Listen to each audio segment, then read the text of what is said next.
Somewhere in Hull, England, triumphant world champions Hull KR could well still be celebrating their nail-biting 30-24 victory over the star-studded Broncos, but that hasn't stopped Willie Peters from being linked to NRL gigs. Peters was nearly immediately dubbed the NRL's next man up on Friday morning after masterminding an incredible victory over Australia's best NRL team in the World Club Challenge, which ices a historic English quadruple after Hull KR were crowned Super League champs for the very first time alongside Leaders' Trophy and Challenge Cup victories. It's no great surprise that the 46-year-old is already catching this buzz, especially after he came oh so close to grabbing the Newcastle top job last season and was only beaten to the punch by a proven Holbrook. Other NRL teams have been keeping a close eye on him too, the Sporting Base understands, and have been charting his progress since his 2023 emergence. Some of the many reasons Peters could cut his teeth in the NRL come over the last week, and let's just forget the trophies he's hauled in for a tick because there's some pretty good arguments too. A week ago, the rugby league world was writing Hull KR off against the Broncos because lower-levelled York had pipped Peters' team to the post in the Super League opening round 1918. It could have derailed the World Club Challenge for Hull. Instead, Peters turned it into glory.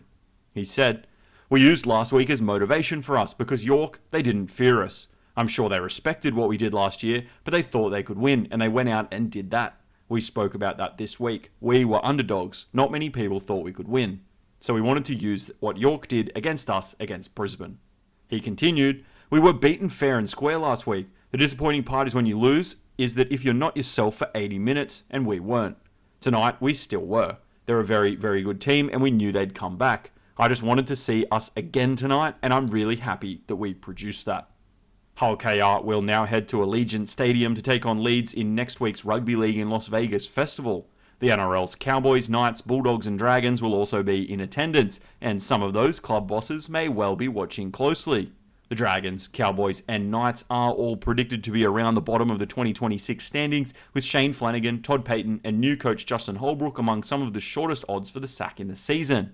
Should that axe swing, though likely that would only happen for Payten quite early on, any of those clubs may chase Peters.